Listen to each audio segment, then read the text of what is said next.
A'udzubillahi minasyaitonirrajim. Bismillahirrahmanirrahim. Bapak Ibu jamaah sekalian yang dirahmati Allah Subhanahu wa taala. Assalamualaikum warahmatullahi wabarakatuh. Alhamdulillahirabbil alamin. Subhanallah wa bihamdihi adada khalqihi wa ridha nafsihi wa zinata 'arsyihi wa midada kalimatihi. Al-qail fi kitabil karim, a'udzu billahi minasyaitonir rajim. Bismillahirrahmanirrahim. Wattaqullaha wa yu'allimukumullahu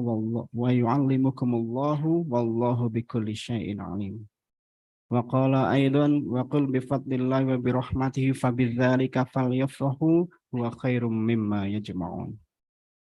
Assalatu wassalamu ala Rasulillah wa ala alihi wa ashabihi wa mawalah wa man tabi'ahu hudah wa rusydah bil akhlaqil karimah wa bi kullil uswah al hasanah. Bapak Ibu sekalian, alhamdulillah kita berjumpa lagi di kajian Ahad pagi Masjid Al-Arqam ini di pagi hari yang cerah, sejuk, cenderung dingin, dan ini adalah sesuatu yang salah satu dari sekian banyak hal yang patut dan harus kita syukuri. Kalau saya malam-malam atau pagi tadi setelah subuh atau subuh-subuh itu ngelihat di SPBU itu orang luar kota berdatangan ke Wonosobo, jauh-jauh, ada yang dari Jogja, lihat plat nomornya, ada yang dari Jakarta, ada yang dari Semarang, ke sini hanya karena pengen mencari dan merasakan udara yang dingin, merasakan air yang makces, merasakan suasana yang sejuk, suasana yang tenang, damai, jauh-jauh dari luar kota. Kita nggak perlu keluar kota, cukup buka jendela, buka pintu, sudah merasakan, nggak dibuka aja sudah dingin, nggak gitu. Merasakan dinginnya, merasakan sejuknya, merasakan bersihnya air dan sejuknya udara di kota kita yang tercinta ini. Ini baru salah satu dari sekian banyak nikmat yang kalau kita hitung, semakin dihitung, semakin nggak terhitung. Maka yang pertama tentu dalam setiap kajian pasti usikum wa iyaya nafsi, kita mengingatkan diri kita sendiri dan kepada kita semuanya untuk terus memperbaiki, meningkatkan dan memurnikan kesyukuran kita kepada Allah Subhanahu wa taala bil lisani wa bil qalbi wa bil jawarih. Dengan lisan, karena Allah itu maha pengasih dan maha penyayang, sehingga setiap aktivitas lisan kita itu berpahala kalau mengikuti tuntunan Rasulullah SAW. Ini juga patut kita syukuri, saking sayang dan cintanya, pengasih dan penyayangnya Allah kepada kita, hanya aktivitas lisan saja Allah berikan pahala yang luar biasa. Bahkan penutup hayat hidup kita pun aktivitas lisannya itu yang menjadi penentu kalimat la ilaha illallah. Saking kasih sayangnya Allah juga, mengucap kalimat la ilaha illallah tidak perlu sampai mengatupkan kedua bibir pun bisa. La ilaha illallah. Karena sakaratul maut itu suasana yang sangat berat. Saking beratnya orang mau menutup bibirnya pun begitu berat, sehingga Allah memudahkan, cukup mengucapkan la ilaha illallah. Mengucap alhamdulillah itu berpahala. Mengucap subhanallah, Allahu akbar, la haula wala quwata. Kenapa begitu banyak aktivitas lisan kok Allah hargai sedemikian tingginya? Itulah salah satu bentuk kasih sayang Allah kepada kita yang harus kita syukuri. Sehingga bil lisan kita ucap alhamdulillah, tapi harus bersambung dengan hati kita.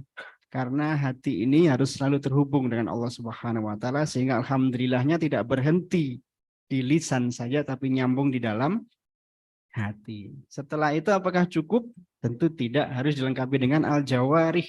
Jawarih itu artinya setiap anggota tubuh kita dari ujung rambut sampai ujung kaki dipakai untuk mewujudkan syukur kita kepada Allah Subhanahu wa taala. Salah satunya kaki dipakai untuk melangkahkan kaki kita ini dari rumah kita masing-masing ke tempat yang penuh berkah ini.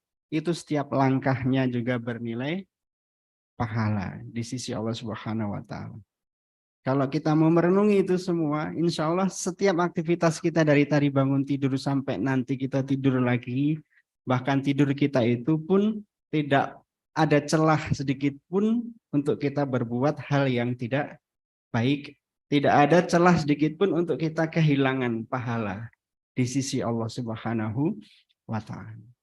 Ini juga bentuk kasih sayang Allah kepada kita. Kan indah sekali kalau kita mau merenungi gitu. Bapak-bapak misalkan nun sewu di depan rumah pagi-pagi dibikinin kopi sama istrinya. Ada yang sukanya kopi pahit, ada yang sukanya kopi manis, ada yang sukanya kopi susu. Nah, kalau sudah dalam tataran kita betul-betul bersyukur kepada Allah Subhanahu wa Ta'ala, sampai ngopinya pun ya Pak, itu jadi pintu pahala yang luar biasa. Bismillahnya sudah bukan hanya ketika mau minum kopi, tapi setiap seruputnya sudah berbasmalah. Seruput, bismillahirrahmanirrahim, seruput. Satu cangkir itu 30 kali seruputan bisa jadi 30 kali bismillah. Hanya dari aktivitas, apa Pak? Ngopi. Tapi saya nggak bilang ngerokok karena saya nggak ngerokok dan nggak boleh. Nah, maka di sini kita mensyukuri setiap kenikmatan yang Allah berikan kita, dan nikmat dan bersyukur itu juga adalah nikmat. Sehingga nikmat itu kita syukuri dan syukur itu kita nikmati terus menerus seperti itu. Kenapa saya ulang-ulang terus? Ya karena memang kita sering lupa. Saya juga sendiri kadang lupa. Usikum wa iyaya nafsi. Ini adalah salah satu kunci. Nah, salah satu yang harus kita syukuri juga adalah kita baru selesai di bulan Ramadan, melaksanakan aktivitas-aktivitas kita di bulan Ramadan, tidak hanya puasa tapi juga ibadah yang lain, siyamuha, waqiyamuha. Ya. Itu tujuannya adalah la'allakum tattaqun. Ini masih di bulan Syawal, maka kami juga mengucapkan taqabbalallahu minna wa minkum. Tidak ada yang lebih indah daripada persembahan kita yang diterima oleh Allah Subhanahu wa Ta'ala. Dan tidak ada yang lebih menyakitkan kalau kita ibadah kita, puasa kita, siam kita, sholat kita, susah payah kita, jerih payah kita, zakat kita, dan lain-lain, karena tidak ikhlas, atau karena mungkin tidak sesuai dengan SOP-nya, tuntunannya dari Rasulullah SAW, sehingga tertolak, tidak diterima oleh Allah Subhanahu wa Ta'ala. Wa'alaikumsalam min dzalik. Nah, salah satu tanda-tanda ketakwaan, buah dari ibadah kita di bulan Ramadan yaitu apa? Bagaimana kita sebagai seorang umat Islam menetapkan standar kebahagiaan kita itu seperti apa? Kalau bapak-bapak atau ibu-ibu lah, dompetnya penuh dengan barisan pasukan merah, itu senang atau tidak? Langsung senyum semua ini Pak di sini. Bapak-bapak juga sama. Kalau biasanya kita naik roda 2, terus naik roda 4, itu kita kira lebih senang atau senang banget? Nikmat. Kita harus syukuri itu semuanya apa yang Allah anugerahkan pada kita, karena yang kita dapatkan sekarang itu mungkin hal yang diimpikan oleh orang-orang zaman dulu. Zaman dulu untuk pengen minum air yang dingin rasa es itu harus kelasnya seorang raja yang punya cawan terbuat dari logam yang sedemikian rupa, baru airnya dingin bisa diminum, rasanya maces. Zaman sekarang tinggal mampir ke Suryamat ngambil minuman dingin, semua orang bisa merasakan. Untuk berhubungan, mungkin dengan orang jarak jauh, kita simak di Al-Quran itu kisah-kisahnya, bagaimana ratu-ratu atau raja-raja zaman dulu mau berkomunikasi zaman jauh, jarak jauh itu nggak bisa, harus pakai penyihir-penyihir yang sedemikian rupa. Kita sekarang siapa yang nggak bisa video call, siapa yang nggak bisa teleponan, siapa yang nggak bisa WA-an. Ya, Fir'aun aja nggak punya handphone, Bu. Bagaimana dia mau berkomunikasi dengan ngakunya paling ampuh ana rabbukumul a'la, saya Tuhan mempelai itu ya. Komunikasi video call aja nggak bisa, kita lebih bisa. Artinya apa? Puasa mengajarkan kepada kita untuk menetapkan standar kebahagiaan itu bukan menuruti kemauan kita sendiri, tapi mengikuti standar yang Allah Subhanahu wa Ta'ala tetapkan di dalam Al-Quran. Bismillahirrahmanirrahim. Qul bifadlillahi wa birahmatihi fabidzalika falyafrahu. Dua saja cara mengukur kebahagiaan di dalam diri kita. Bifadlillahi, yang pertama dengan fadlun atau keutamaan yang Allah berikan kepada masing-masing dari kita. Itu beda-beda. Wa birahmatihi, dan dengan rahmatnya Allah, fabidzalika falyafrahu. Dengan dua hal inilah hendaklah setiap orang yang beriman falyafrahu, bisa berfaroh, bisa berbahagia, bisa bersenang-senang. Ini yang kita salah satu pelajari dari semua ibadah kita di bulan Ramadan. Saya kan buka pujasera itu di Jalan Veteran selama bulan Ramadan. Ketika mau buka puasa, uang 100.000 itu dibelikan apa aja tuh, kayaknya tuh pengennya itu pas mau buka gitu ya. Lihat cilok pengen, lihat basreng pengen, lihat es buah, kolak, cireng, sosis, semua lengkap, semua bisa kita beli kalau kita punya uangnya. Okay. Tetapi ketika pas adzan maghrib, coba kita rasakan sendiri-sendiri, biasanya cukup 3 butir kurma sama air putih glek-glek 3 teguk, sudah nikmat, sudah kenyang itu kerasa. Bahkan biasanya saya makan itu habis ngimamin tarawih atau malam sekalian, itu pun cuma dikit. Artinya apa? Bahwasanya sebenarnya puasa mengajarkan kita kebahagiaannya itu standarnya naik. Dari yang sifatnya materi menjadi non materi. Dari yang sifatnya kebendaan menjadi keruhanian. Karena dua itu tadi yang membuat kita itu bisa merasakan bahagia, itu fadlun warohmah. Keutamaan dan rahmat yang Allah berikan kepada kita. Makanan tadi semua bisa kita beli, yang enak-enak apapun bentuknya, apalagi kalau Bapak Ibu lihat YouTube ya. Itu food vlogger itu makanan apa aja di Indonesia itu, kalau lihat itu kayaknya begitu asik dan enaknya gitu. Semua bisa kita beli, tetapi enaknya makan Allah yang membagi kepada kita dengan fadlun dan dengan rahmatnya. Karena kita bisa beli kacang mete segitu banyaknya, tapi kalau sudah dikasih asam urat, kita bisa beli stik yang paling mahal, yang harganya sampai 1 juta, 2 juta itu satu porsi. Tapi kalau udah mentok kolesterolnya, mentok ini itunya, dulit saja nggak boleh. Artinya apa? Makanan itu bisa kita beli, tapi enaknya makan Allah yang membagikan dengan fadlun dan rahmahnya. Kasur, kalau Bapak Ibu keliling ke tempat-tempat penjualan furniture itu, kasur sih ada yang 500.000, 1 juta, sampai 10 juta, sampai 30 juta, sampai saya pernah lihat langsung harganya 50 juta. Kasur harganya 50 juta. Itu kalau yang punya uang bisa dibeli. Tetapi enaknya tidur, itu Allah yang membagi. Karena ada orang yang tidur di atas kasur yang mahal, gelintang-gelinting nggak bisa tidur karena insomnia. Harus pakai obat dulu, pakai apa. Tapi lihat santri-santri adik-adik kita ada di Trend Class atau di MBS atau di mana itu. Cuman di teras masjid, bantalan sajadah sambil megangin kitab. Manglet dibangunin susah. Gitu. Karena merasakan nikmatnya tidur yang Allah bagikan kepada dia dengan fadlun dan dengan rahmatun. Fadlun keutamaan, rahmat itu kasih sayang Allah. Ya, kita naik mobil itu macam-macam lah bentuk dan harganya. Tetapi enaknya naik mobil itu Allah yang membagi dengan fadlun dan dengan rahmatnya. Terus menerus demikian rupa. Termasuk juga dengan hal yang sifatnya tidak terlihat, yaitu ilmu, ya, kesehatan dan lain-lain. Ilmu itu bisa kita pelajari, bisa kita ambil dari manapun, tetapi nikmat dan berkahnya ilmu itu Allah juga yang membagi.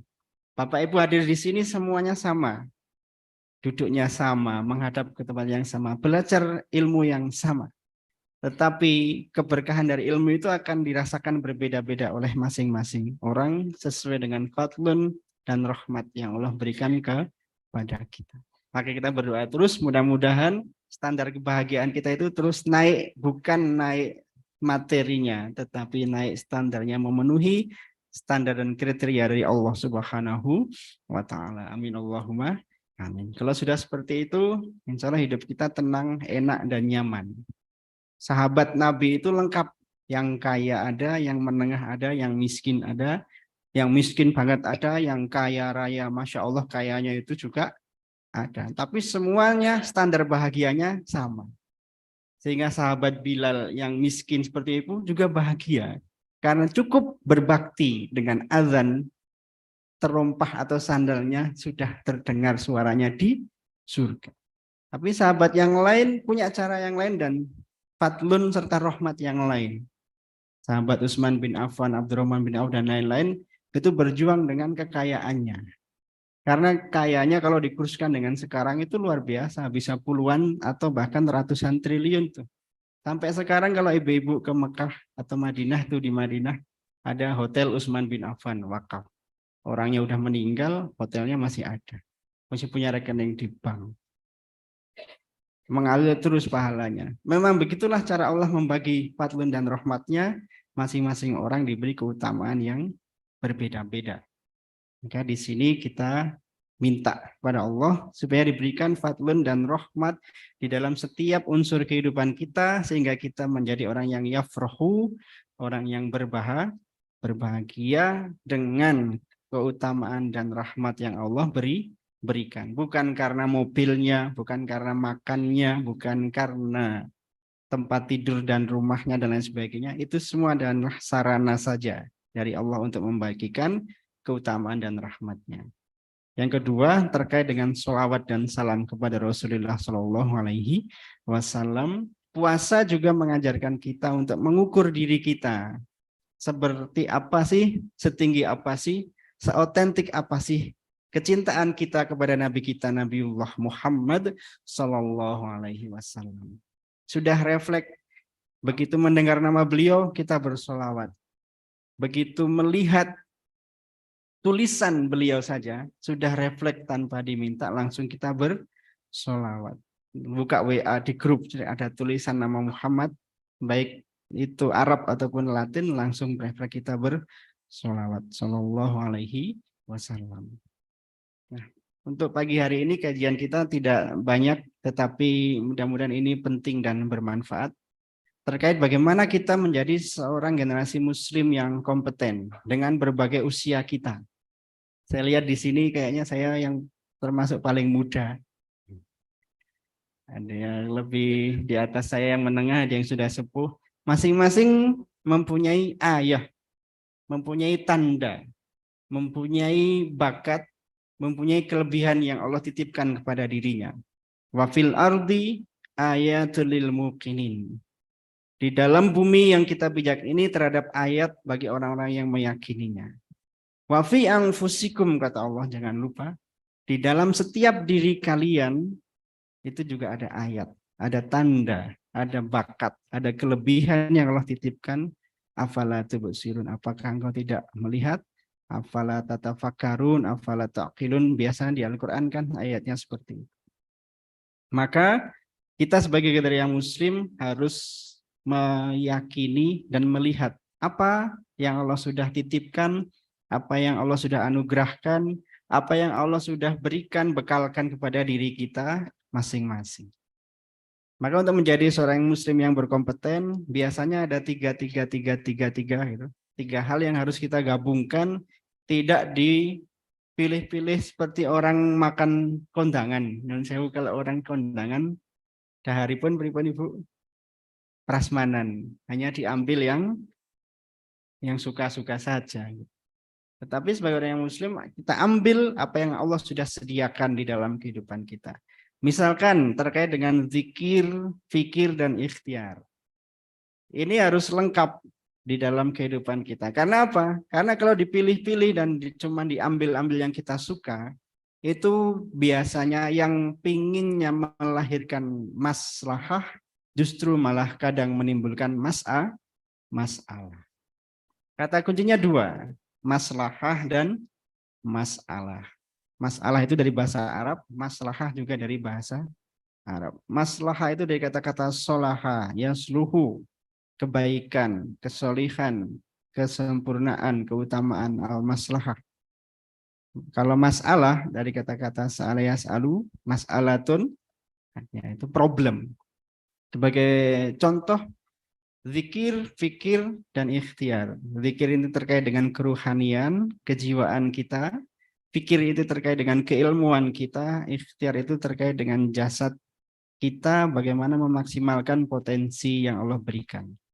Saya berikan contoh, misalkan orang mengesampingkan fikir, mengesampingkan ikhtiar, mencari jalan pintas hanya dengan zikir, maka itu akan menimbulkan masalah, dan sering saya temui masalah-masalah seperti itu.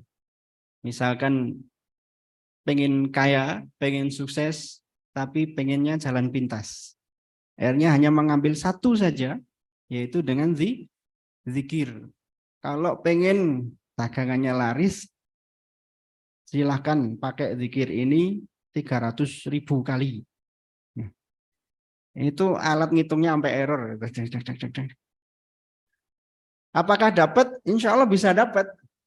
Karena likulimriin manawa. Dan memang dapat, saya lihat juga dapat. Tetapi kembali ke yang awal kita bahas tadi, dia kehilangan fadlun dan kehilangan rahmah. Kehilangan keutamaan dan kehilangan rahmat yang Allah berikan. Kalau mau berangkat kerja, biar kebal, nggak kecelakaan, dibacok nggak mempan, ditembak tidak tembus, diseset tidak berdarah, tapi disakiti dikit nangis. Itu mengamalkan ini, baca ini sekian ribu kali, bla bla bla bla bla. Kenapa saya tahu? Karena saya punya kitabnya. Saya buka, saya teliti. Memang bisa. Bisa. Tapi hanya mengambil satu dari zikir, kehilangan fikir, kehilangan ikhtiar. Akhirnya apa? Dia sesat dan menyesatkan. Yang didapatkan dapat, tetapi tidak mendapatkan fadlun dan rahmah, kehilangan barokahnya. Contoh yang lain lagi, hanya mengambil fikirnya saja. Bergerak profesor, doktor, pinter, ilmunya sudah tinggi lah. S1, S2, S3, sudah di atasnya lagi kopiah. Udah. Nah itu pinter luar biasa. Pokoknya apa aja keren lah. Tapi dia kehilangan zikirnya.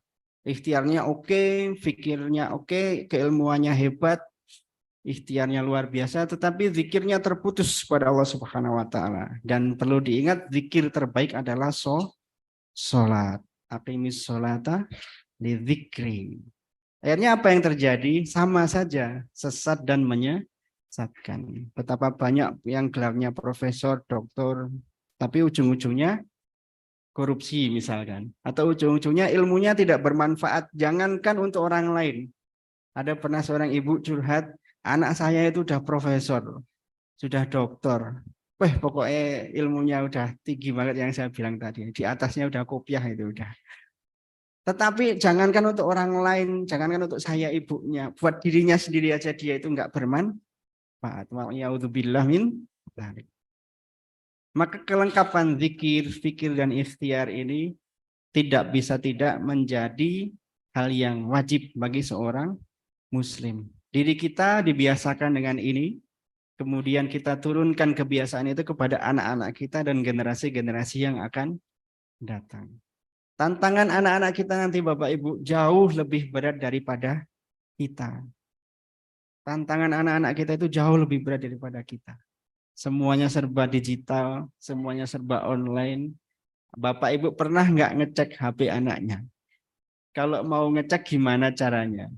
Biar dia nggak marah, gimana cara mengkomunikasikan dengan anak? Itu baru satu contoh. HP, belum laptopnya, belum komputernya, belum di luarnya. Luar biasa aktivitasnya, karena mobilitas sekarang jauh lebih tinggi daripada zaman kita dulu. Mungkin zaman ibu-ibu masih muda, masih gadis, masih SMP, SMA, mau ke Jogja itu kayak mau keluar pulau itu. Kayaknya persiapannya itu luar biasa. Anak-anak zaman sekarang ke Jogja tinggal ambil motor, bawa tas, pakai sepatu, jaket, kayak kekertek aja. Mobilitas orang begitu tinggi. Yang kedua, mobilitas informasi begitu luar biasa. Dulu mau baca berita, zaman saya aja masih kalau mau berita bola, beri koran bola dulu. Nungguin setiap hari Ahad. Sekarang sambil tidur setiap waktu, itu bisa. Artinya arus informasi dan arus orang yang begitu tinggi, itu sudah merubah peradaban kita, Mau nggak mau, suka nggak suka, kita bisa protes, kita bisa nggak suka, tetapi kita tidak bisa membendung itu dengan diri kita sendiri. Yang bisa adalah kita mengkondisikan diri kita, anak kita, keluarga kita. Ya. Ini anak-anak kita, lihat adik-adik yang di belakang masih muda, nggak usah diajari HP, udah pinter sendiri ya.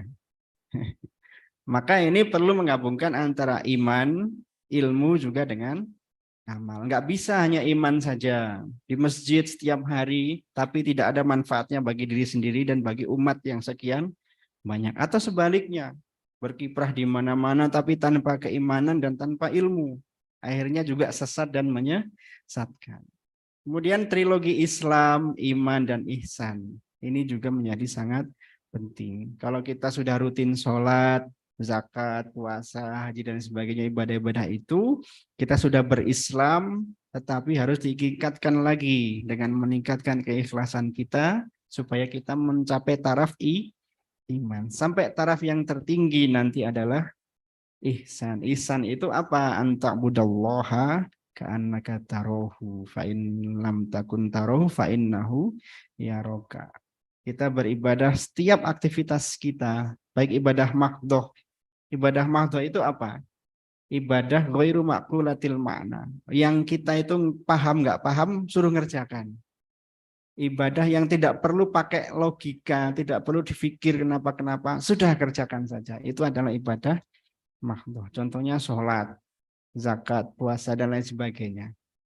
Termasuk misalkan kadang-kadang kita ditanya, kenapa sih orang Islam dilarang makan babi?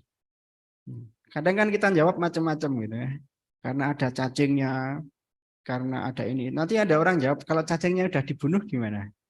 Kalau babinya sudah divaksin gimana? Vaksinnya udah sertifikat gitu. Nah ini itu. Nah kita kesulitan sendiri. Ikuti saja kita menjalankan perintah Allah Subhanahu wa Ta'ala. Kalaulah terbebas dari cacingnya, terbebas dari ini itu dan sebagainya, itu adalah fadlun dan rahmah yang Allah berikan kepada kita. Ya ini bagian dari trilogi-trilogi ini sehingga nanti pada ujungnya bagaimana kita menjadi seorang muslim yang kompeten, yaitu yang pertama terhimpunlah dia mempunyai akhlak yang mulia. Innama bu'istu liutammima makarimal akhlak. Itulah tujuan utama Rasulullah SAW diutus pada kita, menyempurnakan akhlak. Akhlak itu apa? Akhlak itu dalam Islam bukan sekedar sopan santun. Saya lewat di depan ibu, kemudian menunduk sambil jalan. Itu bagian dari akhlak, tapi akhlak bukan hanya itu. Ya. Akhlak itu artinya berasal dari kata-kata kholqun, khuluqun, asal katanya sama dengan kholik juga. Artinya dia adalah sifat dasar, fitrah, yang melekat kuat, tidak bisa lepas dari seorang manusia. Ada akhlak hasanah, akhlak karimah, ada akhlakun sayyi'ah. Maka kita mencari bagaimana membentuk di dalam diri kita al-akhlakul karimah. Apakah ini sudah cukup? Belum. Untuk menjadi seorang muslim yang lengkap dan kompeten tidak cukup dengan akhlaknya saja. Akhlak ini ada 3, akhlak kepada Allah Subhanahu wa Ta'ala, akhlak kepada sesama manusia, dan akhlak kepada seluruh alam semesta. Ini jawabannya nanti mudah. Bapak Ibu kalau ketemu pertanyaan,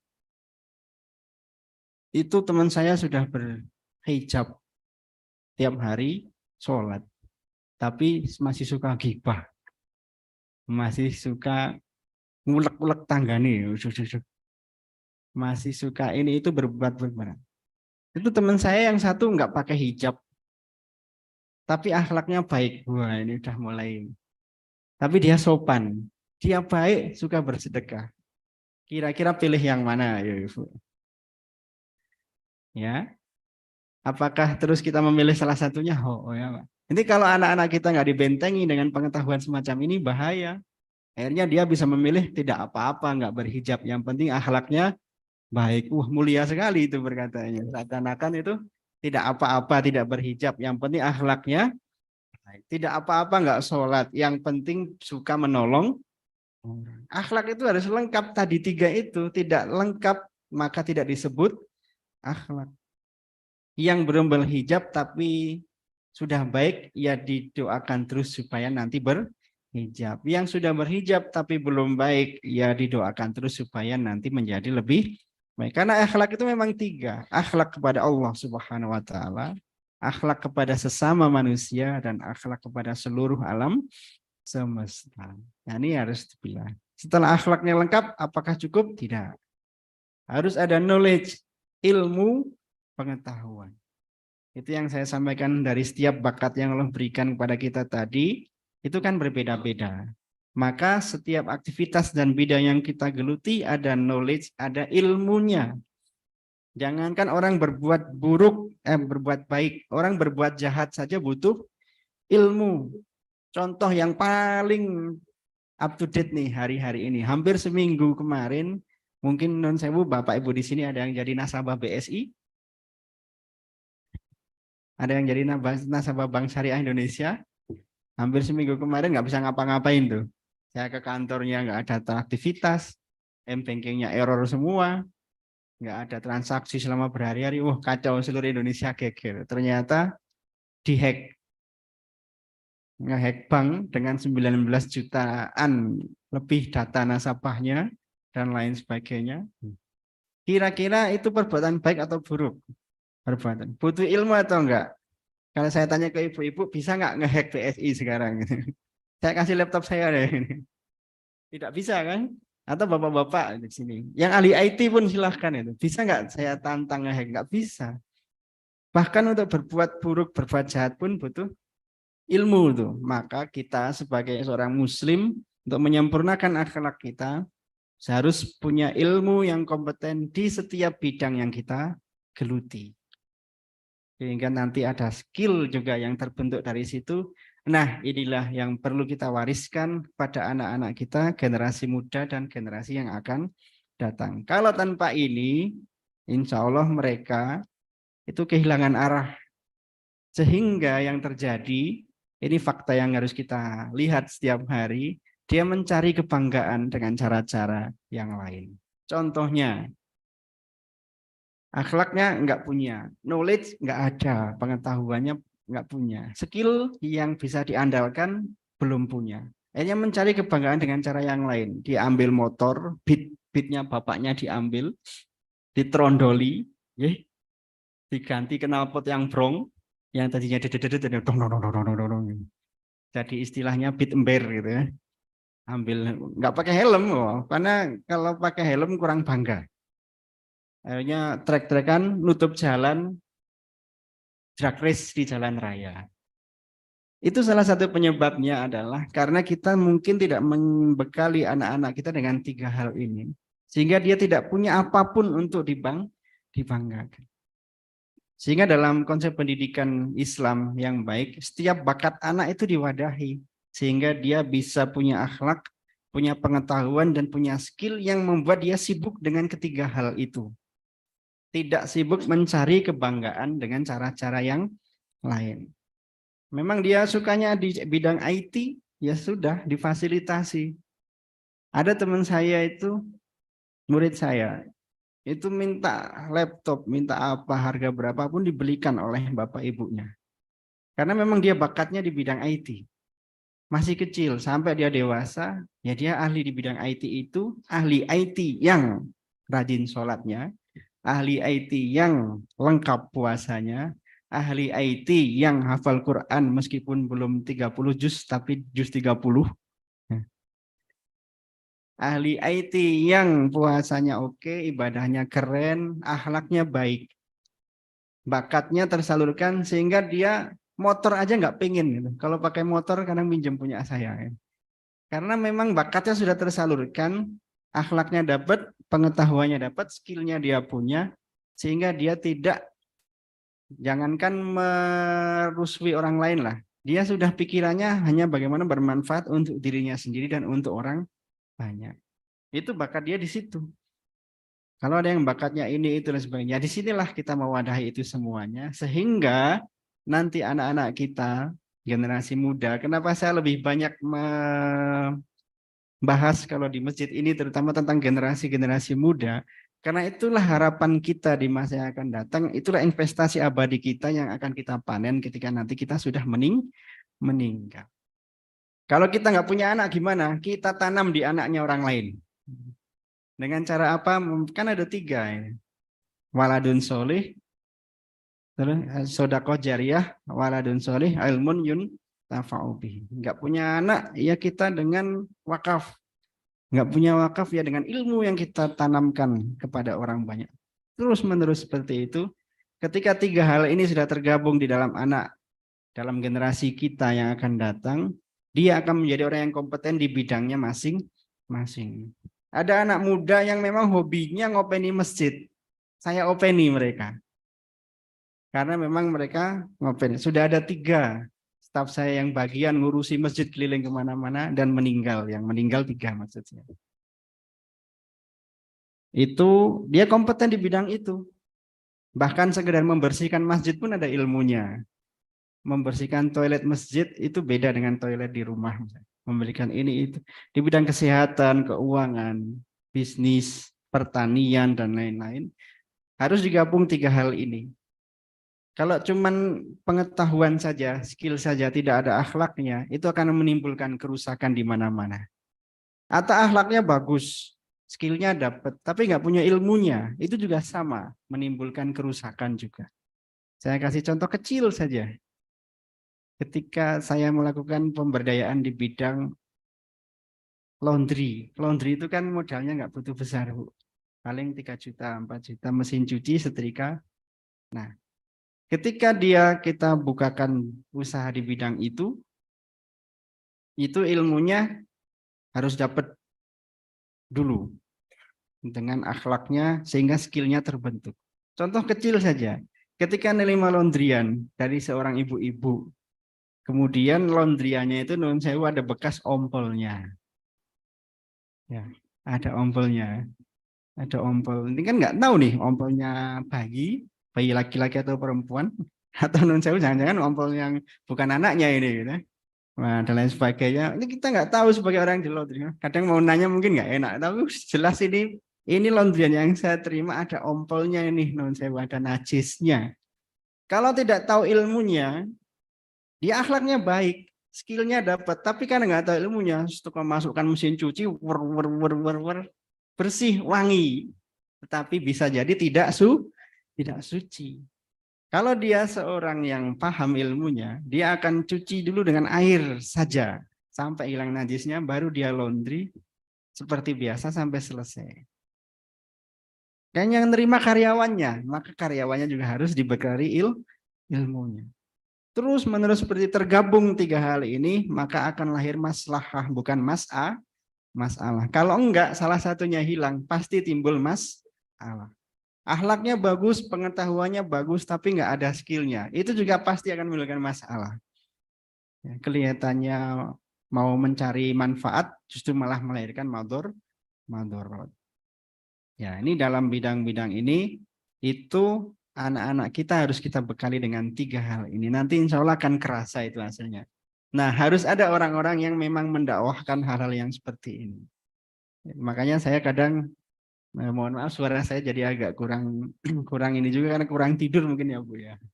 Kadang saya pagi itu di Jogja, siang sudah di Solo, nanti makan malam di Semarang, besoknya sarapan udah di Jakarta. Gitu. Terus dan itu saya biasanya nyetir sendiri. Tapi saya mencoba menerapkan ini, ada manajemen yang baik, ada olahraga dan lain sebagainya sehingga fisiknya alhamdulillah bisa tetap terjaga. Karena mendakwahkan ini juga ke anak-anak muda itu menjadi sangat penting. Inilah yang akan jadi bekal mereka mengarungi kehidupan di masa yang mungkin 5 tahun lagi, jangan kaget kehidupan kita jauh lebih berbeda dari sekarang. Nah, ini harus kita bekalkan kepada anak-anak kita. Contoh lagi misalkan, saya kan misalkan di SPBU itu, ada ilmunya harus bagaimana supaya ketika dipompa 1 liter, keluarnya 1 liter. Itu ada ilmunya. Tapi apakah ilmunya saja cukup? Tidak. Karena kalau akhlaknya hilang, bisa aja dibuat 1 liter keluarnya 900 mililiter. Bahkan pernah dalam 1 tahun saya buka SPBU baru di Jawa Timur, 1 tahun jualannya dipompa 1 liter, keluar 1 liter lebih. Ya saya sedih-sedih bahagia gitu. sedih karena kehilangan bensin, tetapi bahagia karena bisa bersedekah ke orang yang sekian banyaknya. Ini saya bilang ke anak-anak, ya nggak apa-apa lah, hitung-hitung sedekah, tapi sedekah setahun temen ya. Jadi setelah 1 tahun tak cek kok lossnya tinggi gitu. Ternyata di pompanya kelebihan, tapi bagi saya itu lebih selamat daripada kurang. Itu apakah Bapak Ibu tahu? Kan nggak tahu. Wong itu nggak kelihatan kan di dalam.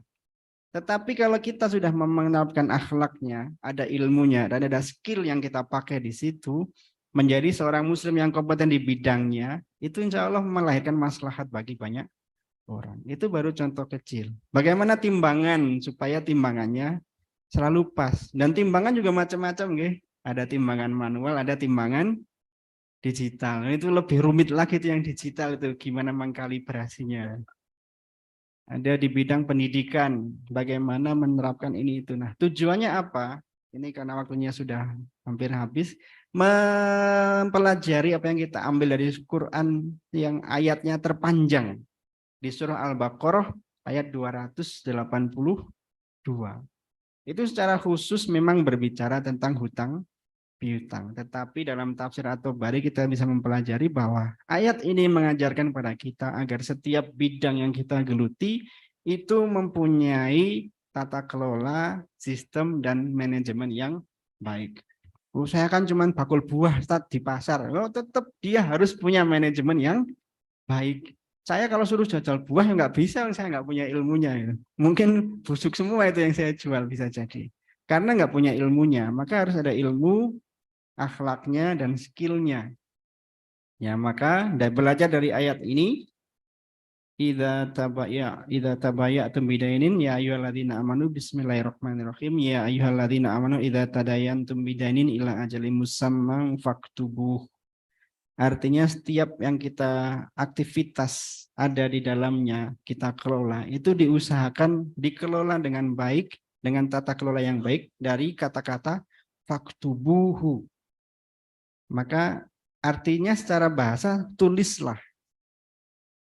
Secara makna yang lebih luas, idza tabayatum ketika jual beli, istaraitum membeli, ta'ataitum saling memberi, memberi, maaf bukan membeli saja tapi memberi pun, wa akhadtum bihi atau kita mengambil dan lain sebagainya, semua ada tata kelola yang baik, dikelola dengan cara yang baik. Di bidang apapun yang kita geluti yang sifatnya halal. Nah, sesuai dengan bakat yang Allah ketika. Tujuannya apa? Ini agar melahirkan prinsip-prinsip al-adl. Wal yaktub bainakum katibum bil adl. Supaya setiap bidang yang kita geluti, Bapak Ibu ada yang di pendidikan, ada yang di kesehatan, ada yang di bisnis, di perdagangan, pertanian, perkebunan dan lain sebagainya, itu melahirkan al-adl, melahirkan keadilan. Contoh keadilan di sekolahan. Kalau gurunya telat datangnya, kira-kira adil atau tidak untuk muridnya? Tidak. Ataupun sebaliknya, gitu. Gurunya sudah sergap tepat waktu, muridnya tidur. Nah, disinilah melahirkan bagaimana setiap tata kelola yang baik melahirkan keadilan. Di pertanian pun sama, di dalam perdagangan pun sama, di dalam bidang apapun sama. Kama allamahullah, sesuai yang Allah ajarkan kepada kita. Ya, ini prinsipnya ini. Untuk apa? Untuk tarul mafasid. Supaya di setiap bidang yang kita geluti tadi, kita bisa mencegah kerusakan. Wajalbul masolih, dan melahirkan kemaslahatan. Ini nggak bisa dibalik dalam kaidah fikihnya. Darul mafasid itu muqaddam. Jadi setiap yang kita lakukan dengan baik itu, ibu-ibu ada yang dagang, ada yang jualan jasa ya, jasa laundry, jasa apalagi, jasa transportasi, sewa ini, even Bu, penjahit, dan lain sebagainya, melahirkan sistem yang baik itu, tata kelola yang baik yang itu untuk darul mafasid, mencegah kerusakan, wajalbul masolih, dan melahirkan kemaslahatan. Kata kuncinya ini, maslahah atau masalah. Pokoknya kalau nggak maslahah, pasti masalah. Kalau kita bisa menghilangkan masalah, insya Allah melahirkan masalah. Terus menerus, nah aktivitas kita sehingga berujungnya pada ini. Seakan-akan sederhana, hanya tadi jualan jasa jahit. Tapi kalau dilakukan dengan prinsip dan tata kelola yang benar, itu sebenarnya sedang mengamalkan ayat Al-Quran. Al-amru bil ma'ruf wan nahyu 'anil munkar. Kan pernah dibahas di masjid ini, kalau saya lihat di YouTube-nya Al-Arqam itu ada tema kajian kaifana ta'amalu ma'al Quran. Bagaimana kita bergaul dengan Al-Quran. Salah satunya kan dimulai dari yang pertama kan mendengarkan dulu, kemudian membaca, kemudian memahami, kemudian mengamalkan, menghafalkan, mengajarkan. Mengamalkan Al-Quran ini banyak bentuknya, termasuk ketika Bapak Ibu beraktivitas setiap hari diniatkan untuk mengamalkan ayat-ayat Al-Quran itu juga insya Allah menjadi bagian dari pahala bermuamalah dengan Al-Quran. Maka ini bagian dari al-amru bil ma'ruf wan nahyu 'anil munkar. Karena cuma ada dua, ma'ruf atau mungkar. Kita itu manusia ibarat gelas saja. Gelas itu nggak ada yang kosong. Kalau nggak diisi air, dia diisi udara. Kalau nggak diisi udara, dia diisi air. Kalau nggak diisi kemungkaran, dia akan diisi al-ma'ruf. Kalau nggak diisi ma'ruf, dia akan diisi kemungkaran. Ada juga yang setengah-setengah tuh.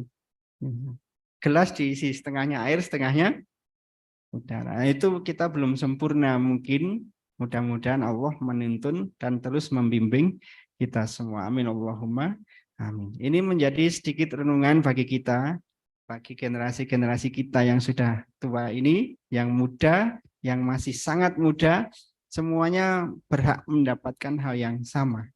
Bagaimana kita menjadi seorang orang muslim yang kompeten di bidang kita masing-masing. Amin Allahumma amin. Oke, saya kira ini kalau saya teruskan nanti panjang banget ayatnya, kan ayat terpanjang ini. Nanti enggak kajian Ahad pagi sampai Ahad siang ini. Jadi karena sudah mau jam 7, nah materinya nggak usah banyak-banyak, yang penting kita cemantel.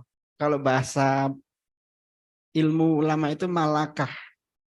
Malakah itu bahasa Indonesianya jadi melekat. Jadi melekat itu dari bahasa Arab. Malakah. Dari asal kata milkun. Malakah yang miliku, milkun menjadi milik. Menjadi hak milik yang malakah. Dimiliki dengan sempurna, melekat kuat. Sehingga bahasa Indonesia melekat.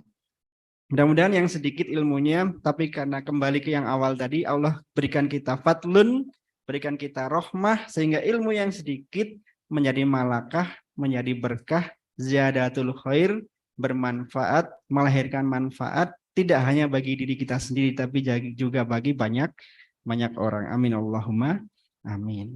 Nah, sebelum saya tutup, seperti biasa, karena sesi saya biasanya nggak ada tanya jawab ini Mas Alflas, Mas. Gantian saya saja yang tanya.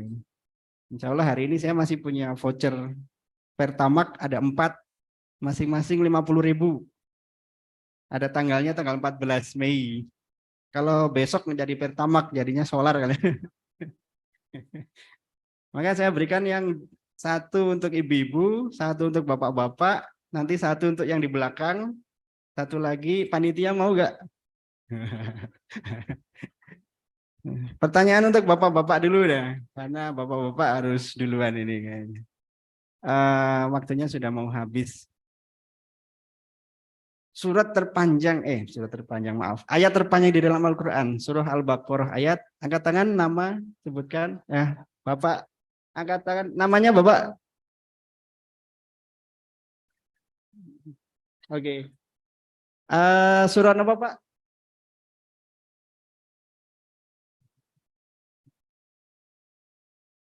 Al-Baqarah 182. 182, betul? 282. Oh, 82. Ya, betul Pak. Sudah betul. Sudah diralat. Baik. Terima kasih. Ini untuk Bapak. Terus satu lagi untuk ibu-ibu.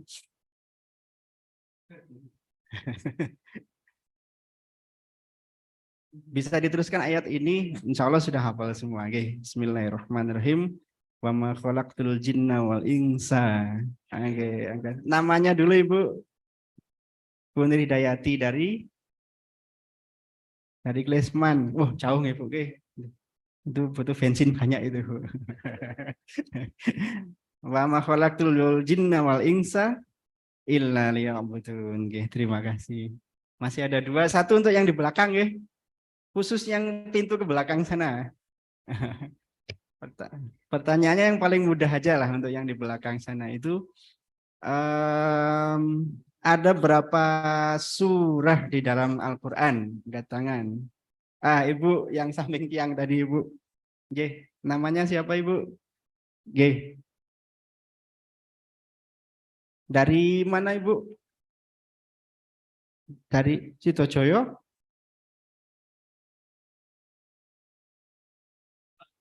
Oh, sampai. Nggak apa-apa, sama aja. Ada berapa surah Ibu?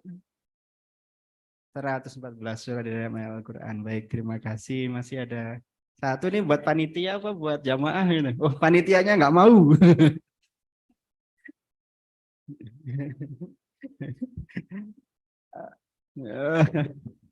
Ini itu bebas lah untuk siapa saja. Ada satu kota, di Arab Saudi yang bernama Madinah. Nah, di kota Madinah itu ada masjid.